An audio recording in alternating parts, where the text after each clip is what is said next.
Shalom. Call hello, Yahweh Bashim Abishai, Bahashem Rakakwadash. Double honors unto the apostles and the elders. Salutations to all my fellow laborers doing this work in truth and sincerity, risking their lives and their freedom to do so. To the scattered elect that are scattered around the four corners of the earth, that be like unto the speckled bird, the Israelite foreigners. And to the Akwath that are listening and learning. To you, I say Shalom. This is your brother Malcolm from the branch of the Great Millstone here in Chicago. And I'm going to talk about famine today. Both the famine of the food, but also the famine of the word. All right.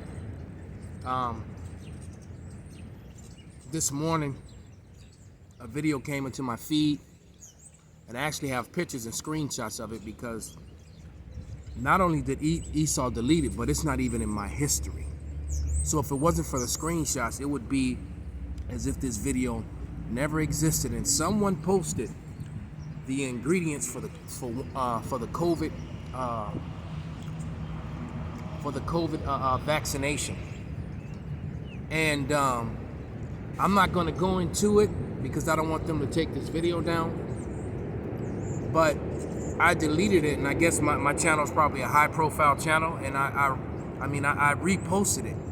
And on the screenshot that I have, it says one view and one viewing. All right, and then I put it in GroupMe and sent it to a couple of people, and then I reposted it immediately, and literally I clicked on it to watch it again, and it was gone. It was gone. And the lady said in the video that they would delete it quickly. So my whole thing is, if you have nothing to hide, then then why did you delete it? Well, that's also just showing you that the famine of the word is coming.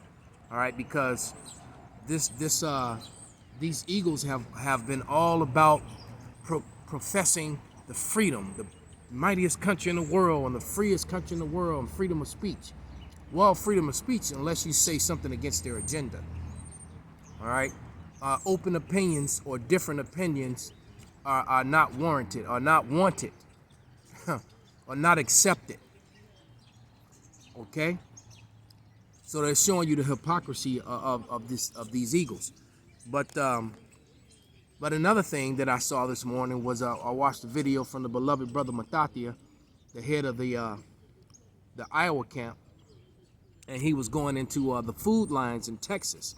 And there were thousands of cars in line. I just saw a group of people a few minutes ago in line. Well, not a few minutes ago, about an hour ago. In line to get food. Food lines are growing, but food pantries the food is becoming scarce. All right? So this is Psalms, right to the scriptures. This is Psalms 59 and 15. And it says, let them wander up and down for meat and grudge if they be not satisfied. So they're going to be wandering back and forth and up and down for food, but it's not going to be any food. All right? Except for the elect, because of the scriptures, the Lord promised that his servants shall eat.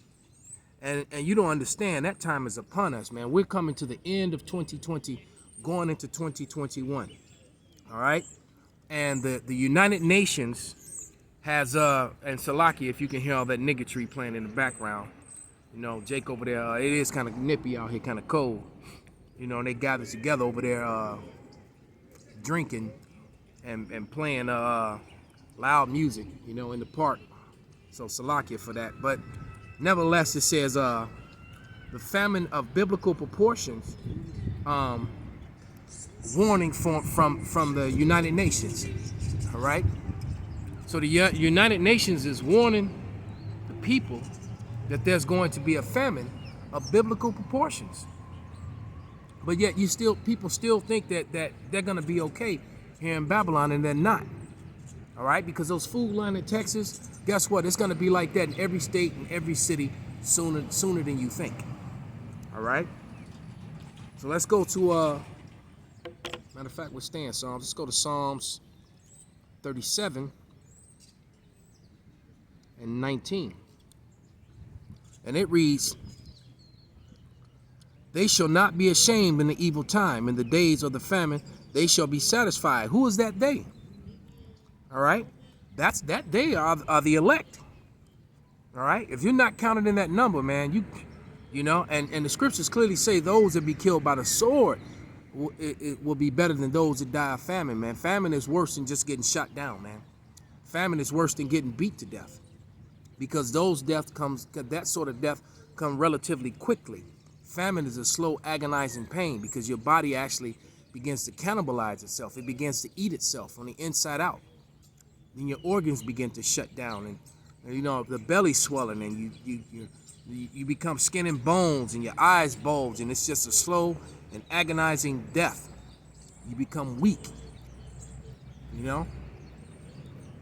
And it says, verse 20, but the wicked shall perish, and the enemies of Yahweh shall be as fat of lambs. They shall consume into the smoke. They shall consume away. So it'd be, you know, and then if you live through that famine, you're just going to be left for the fire. All right. So, and if you live through that famine, guess what? That means you join the group of people that are on the earth that are going to become cannibals, because cannibalism is coming back. All right.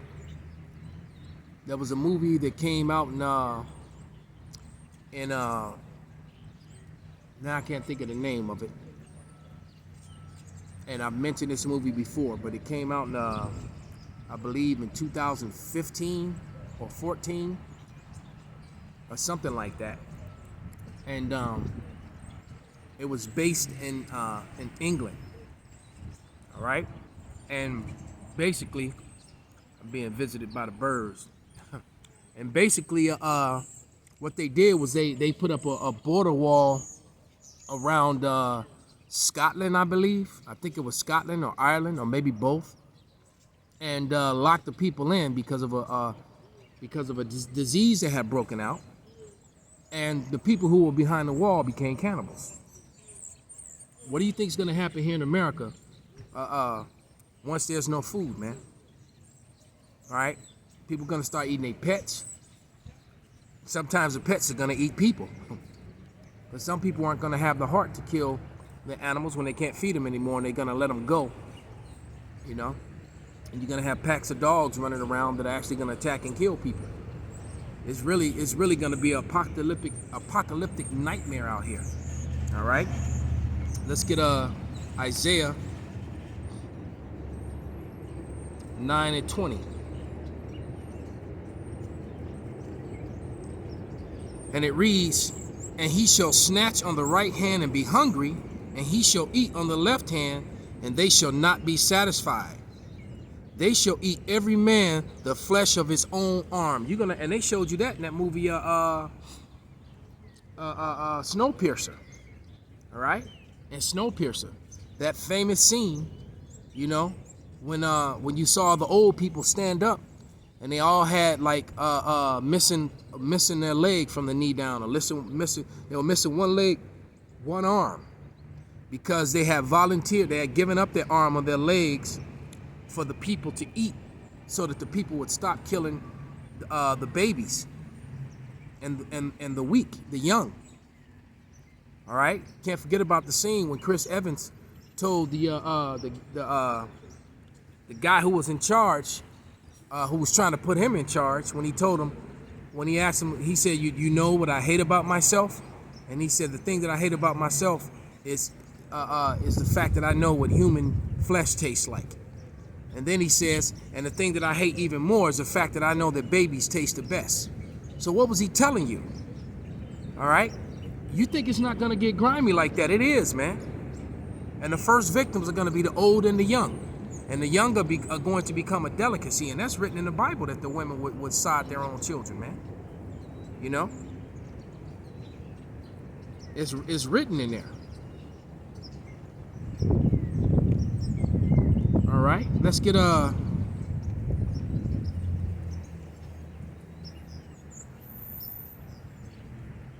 of fact, let's see if I can find that.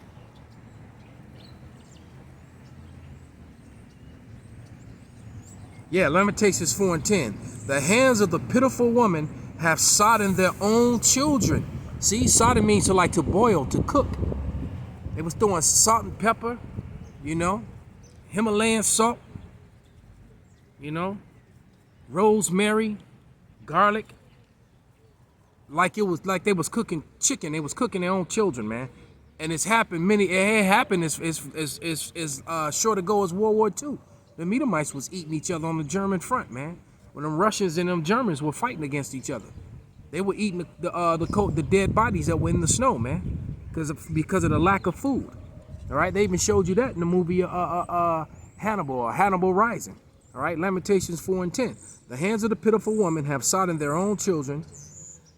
They were their meat in their destruction, in the destruction of the daughter of my people. So, and it's going to happen again. All right. And many of these women, they don't love these children. They have these babies just so they could collect the child support check. Messed up the baby's life, messed up the man's life, just so they could collect the child support check. And now they're going to turn around and eat these children, man. That's what's going to happen. This is Micah. Let's go to the book of Micah 6:4. And it reads, for I brought thee out of the land of Egypt and redeemed thee out of the house of servants. I sent thee before Marion and Moses. I sent thee before Moses, Aaron, and Miriam. All right? That wasn't exactly what I was looking for, but that was still a good scripture, man, because guess what? This is Egypt spiritually. And the people who are going to be brought of it are going to be the elect. The elect are going to survive this ordeal, man, because they're going to make it impossible, with all their plans. Remember, the Lord clearly says when they're about to fill their belly, all right, that's when the destruction is going to come. And Esau's about to fill his belly, right? He's getting ready to start this second lockdown. He's putting laws in place to prevent you from buying, selling, moving, or traveling about unless you take this vaccination, which is preparation for the chip. All right, the two go hand in hand, man. You're not going to be able to get around. You're not going to be able to get around that, man. You're going to be forced to do that, man. They're putting all these laws in place to make that happen. All right. So with that, I'm gonna give all praises, glory, and honor unto Yahweh, by Hashem Yahweh Shai, by Hashem Rakak Wadash, Wa Abba Babal, Shalom.